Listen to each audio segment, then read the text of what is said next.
Hey everyone, good morning and welcome back to the channel. So I wanted to address a couple of questions that I get on my Facebook page, on Instagram, as well as in this forum here on YouTube regarding this particular tank. People have asked me how I am able to put this many fish in this 20-gallon water box cube. And the simple answer is a couple of different things. If you follow my channel, the answer is obvious. But if you don't follow my channel and watch all the videos, then perhaps the question is a valid one. Number one, I have absolutely pristine, crystal clear water. And the reason I have that is because at least twice a week, as everyone knows who follows this channel, I do a quarter water change on Mondays and Thursdays, basically. Now, yesterday was a holiday. I didn't get around to doing that, but I will today. The footage that you're seeing right now was from this morning. It was around 5 a.m. I always think it's really pretty to take pictures or do videos at that time because there's no outside influences of light that distract you, and I think it's just a really pretty time to video. So getting back to the concern about the amount of fish that I have in this tank, I do, like I said, make sure that the water is in pristine shape. And then once a month, towards the end of the month, on all of my tanks in my gallery or in my home or in my office area, I do a 50% water change on every single tank in here. And when I do that 50% water change, I also vacuum the gravel. So all the waste and those sorts of things, that organics that are in the tank, are really being purged out of this tank quite frequently. So there's really no reason to be concerned about this. The population really isn't as big as you think it is. I think a lot of times because there's a lot of movement in the water, it gives off the appearance that there's a ton of fish in here. And I'm going to give you a count of the fish in here just so you understand what's going on.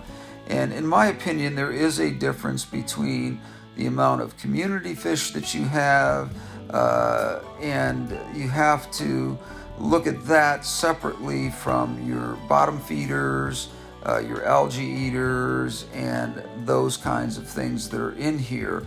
Now, the reason I say that is I know all of them give off waste, but many of these fish are also serving a purpose. They're going around and eating the algae, and they're also the cories, which would be your bottom feeders, which I was referring to a second ago, actually go around and clean up any food that gets missed when the food is put into the tank and it may drift to the bottom and isn't completely eaten. Those cories will come along and keep that tank really clean. And in fact, sometimes the cories have to be subsidized because there isn't enough food in here. I have to subsidize them with some food in the evenings after the lights have gone out. I think I've talked about this in my other videos as well. But getting back to the original concern here is the amount of fish that are in this tank. You do not need to worry about that. The water parameters, I checked them this morning. We have a very small amount of nitrates in here, which is very typical of any good, healthy tank. If you have no nitrates in here, I would be very concerned about that. If you have too many nitrates in here, I would be concerned about that as well. As far as ammonia goes, absolutely zero on the chart. Nitrites, absolutely zero on the chart. This tank has been set up for almost a year and a half. It is a very well established tank. The fish that are in here have been in here almost as long, if not as long on some of them. And there is no reason to be concerned about the health and well-being of these fish. They're extremely happy. One of the things that I would tell you, if you're a beginner and you're concerned about this, or if you're somebody that's been in the hobby for a long time, one of the things that you look for when you do your health assessment, which I do, as I said in several videos back, I do a health assessment on my fish every single day to make sure that there are no obvious problems in that tank. One of the reasons I do that is because if you catch things early, you can prevent a lot of heartache and problems down the road. So getting back to the observations that I look for in a tank like this, where I may have a few more fish in here than I probably should have, then the number one thing that I do is I look to make sure that no one is gulping for air at the top of the tank, and that the water clarity is just that. Now, water clarity does not mean healthy water, and I've talked about this before, but I want to reemphasize that because I'm well aware of that myself, and I want you to understand that I do pay attention to that. I don't just assume because my water is crystal clear and beautiful, as you can see in this tank that it is. That doesn't mean that the health of the tank and the health of the water is in top condition unless you occasionally do a water parameter check in here. So just to set everybody's mind at ease, like I said, there has been no changes to this tank as far as adding fish or removing fish. The only fish that I've lost from this tank was when I was doing a water change here about 6 months ago. I left the lid off the top of the tank, and a couple of the rummy nose tetras jumped out, and I didn't catch that in time, and unfortunately I lost those 2 fish. But other than that, I'm going to give you a count of the fish that are in here and help you to understand that there's really not as many fish in here as you think. The first and main fish in this tank is the rummy nose tetra. There are 10 of those in here. And then we would go next to the bloodfin tetra, which there are 5 of those in here. So that gives us 15 fish so far. We also have 1 male killifish in here of the gardenia variety, and that fish has been in here for quite a while as well and shows no sign of distress at all.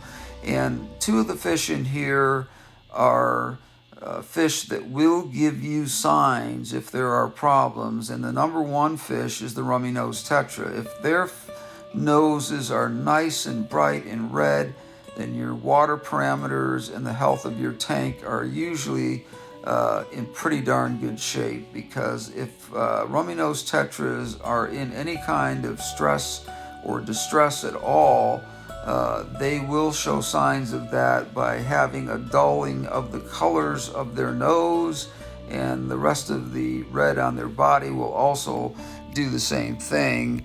The nose being the most obvious point is the one that everybody talks about with the rummy nose tetra, and being able to assess that fish very quickly. The other fish that I have in here are 2 Siamese algae eaters. I do rotate them out of here as they get too big for this and put them in a larger tank, or if I don't have a place for them, I do take them back to the fish store, because I do not euthanize fish.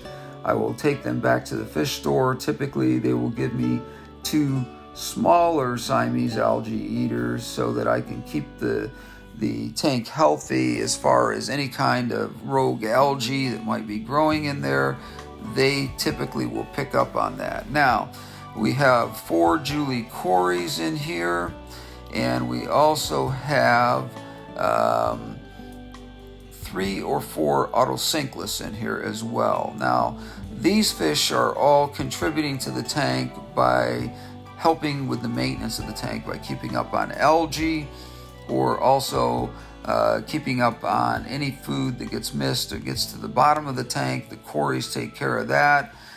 Between the Siamese algae eaters and the autosynclus, I just don't have any algae issues at all in here, and probably wouldn't even without them. because I do such good quality maintenance on my tank. So I hope that really answers the questions for those that have had concerns about the amount of fish in this tank. I'm not offended by that at all. It's a valid question, and it's one that I felt need to be answered.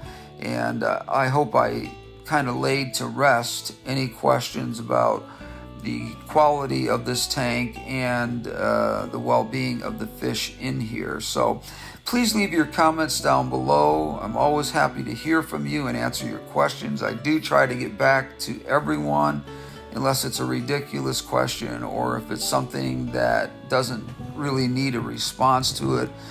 Maybe somebody just saying, "Oh, beautiful tank," or something like that. I'm typically just going to say thank you or put a thumbs up next to it. But if you feel like I'm not getting back to you, leave a comment down below, and I will be making sure that I pay attention to that a little bit closer. Anyways, leave your comments, hit that like by giving me a thumbs up, subscribe, and please share with your friends. The channel is growing, and it's been growing so much in the last couple of weeks that I think we're going to get to a point here where this is really going to take off and become something quite special. So the other thing that I wanted to mention to you while we're talking about things related to the tanks themselves, I am going to be doing a build on a 20-gallon. I just got the stand for that and started putting it together yesterday, and we'll probably start on the actual build of that tank within the next few days, or at the latest a week from now, and there should be some really good footage coming out of the actual build on that. I am going to be doing a betta female sorority, something that I've always wanted to do. The female bettas are very beautiful, and if you get them from the same tank at the store and put them all together, you have a better chance of having very few problems with them fighting or having any issues like that. Now, the males are known for fighting, as all of us know, but the females can get into scrapping a little bit too. So anyways, we're going to be looking forward to doing that, and also the new and improved Fiji 38-gallon down in my family room is going to be getting some discus fish, and that's an exciting thing that I hope you'll be looking for and paying attention to over the next couple of months. So anyways, thank you for staying with me today. I hope I answered the question on this fish tank. If you have any other questions, leave them down below. Don't forget to hit that bell on the top left corner there. That is something that will give you an idea as to when I have new content coming out. Thank you for joining me today, and I hope you had a great Thanksgiving, and we'll see you on the next one.